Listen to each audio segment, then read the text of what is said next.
कभी सोचा है कि जब शरीर से प्राण निकल जाते हैं तो उस आत्मा का असल में होता क्या है? गरुड़ पुराण के हिसाब से मौत के बाद के जो 13 दिन होते हैं वो सबसे ज्यादा रहस्यमयी और महत्वपूर्ण होते हैं। चलिए आज इसी रहस्य से पर्दा उठाते हैं और जानते हैं कि मौत के पहले मिनट से लेकर 13वें दिन तक एक आत्मा किस सफर से गुजरती है। ये एक ऐसा सवाल है जो हम सबके मन में कभी ना कभी जरूर आता है। तो होता क्या है? क्या आत्मा फौरन दूसरा जन्म ले लेती है या फिर अपने ही घर के आसपास भटकती रहती है? सच तो ये है कि इन 13 दिनों में आत्मा वो सब कुछ देखती और महसूस करती है जिसकी हम जीते जी कल्पना भी नहीं कर सकते। तो इस पूरी यात्रा का जो सबसे गहरा, सबसे डिटेल जिक्र है वो हमें मिलता है गरुड़ पुराण में। यही वो ग्रंथ है जो मौत और उसके बाद की जिंदगी के रहस्यों को परत दर परत खोलता है। तो आइए इसी के आधार पर इस अनोखे सफर को समझते हैं। तो इस सफर का सबसे पहला पड़ाव, वो पहला पल जब आत्मा शरीर से अलग होती है। गरुड़ पुराण बताता है कि ये एक बहुत ही उलझन भरा, बहुत ही अजीब सा अनुभव होता है। जरा सोचिए, जैसे ही प्राण निकलते हैं आत्मा वहीं खड़ी होकर सब देख रही होती है। अपने परिवार वालों को रोते बिलखते देखती है।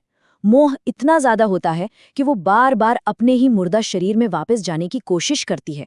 उसे आवाज देती है, उसे भूख प्यास भी लगती है, लेकिन वो बेबस होती है, कुछ कर नहीं सकती। और सबसे दर्दनाक बात जानते हैं क्या है?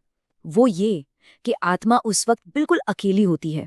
वो सबको देख सकती है, सबकी बातें सुन सकती है, पर उसकी आवाज जैसे खालीपन में गूंज कर रह जाती है। कोई उसे सुन नहीं पाता। ये अकेलेपन का एक बहुत ही गहरा एहसास होता है। अब यहाँ पे एक बहुत दिलचस्प मोड़ आता है।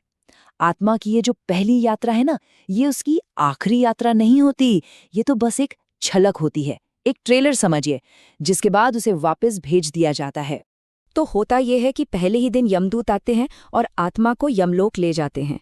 वहां उसे एक झटके में उसकी पूरी जिंदगी के कर्मों की एक झलक दिखाई जाती है। क्या अच्छा किया, क्या बुरा किया, सब कुछ। और फिर उसे वापस उसी घर में छोड़ दिया जाता है ताकि वो अगले 12 दिनों तक होने वाली रस्मों को देख सके।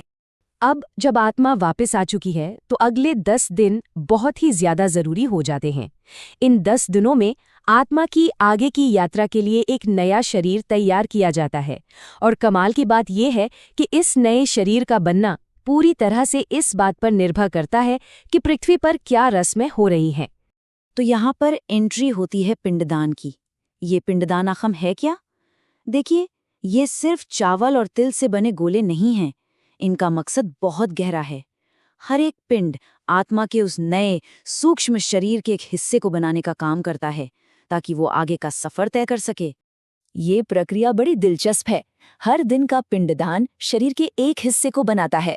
जैसे पहले 4 दिनों में हाथ, पैर, कान, नाक जैसे अंग बनते हैं, 9वें दिन तक शरीर के बाकी हिस्से भी बन जाते हैं और 10वें दिन तक आत्मा को अंगूठे के बराबर का एक पूरा सूक्ष्म शरीर मिल जाता है। लेकिन जरा सोचिए, अगर ये पिंडदान न किया जाए तो तब क्या होगा? तब आत्मा को ये शरीर नहीं मिलता और उसके बिना वो बस एक प्रेत की तरह बिना किसी रूप और ताकत के भटकती रहती है। वो अपनी आगे की यात्रा पर जा ही नहीं सकती। अच्छा, तो अब आत्मा के पास एक शरीर तो है, लेकिन वो अभी भी अपनी पुरानी दुनिया से, अपने मोह से जुड़ी हुई है। 11वां और 12वां दिन, ये 2 दिन आत्मा के लिए एक तरह से आत्ममंथन और चीजों को समझने के होते हैं। इन 2 दिनों में आत्मा एक मूक दर्शक की तरह सब कुछ देखती है। वो देखती है कि कैसे परिवार उसके नाम पर पूजा पाठ और दान पुण्य कर रहा है। वो अपने किए हुए कर्मों को याद करती है। कुछ याद करके खुशी होती है तो कुछ पर पछतावा। और धीरे धीरे उसे ये एहसास होने लगता है कि अब इस दुनिया से उसका रिश्ता हमेशा के लिए खत्म हो रहा है। और फिर आता है वो दिन, 13वां दिन, अंतिम विदाई का दिन, जिसे हम 13वीं कहते हैं। ये सिर्फ एक रस्म नहीं है, ये एक अंत भी है और एक बिल्कुल नई शुरुआत भी। ये जो संख्या है ना, 13, इसका बहुत गहरा मतलब है। ये सांसारिक बंधनों से, मतलब दुनिया के सारे अटैचमेंट से, आत्मा की पूरी तरह से आज़ादी का प्रतीक है। इस दिन के बाद सब कुछ बदल जाता है। 13वीं पर जो भी दान पुण्य और भोजन कराया जाता है उसे पाथेय कहते हैं। पाथेय यानी पथ का भोजन, मतलब रास्ते का खाना।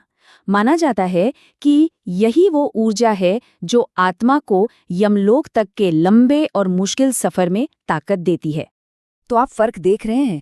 12वें दिन तक आत्मा दुनिया के मोह में, रिश्तों में बंधी हुई है, लेकिन जैसे ही 13वें दिन के संस्कार पूरे होते हैं, वो इन सभी बंधनों से आज़ाद हो जाती है और यमलोक की अपनी 47 दिन की लंबी यात्रा के लिए निकल पड़ती है।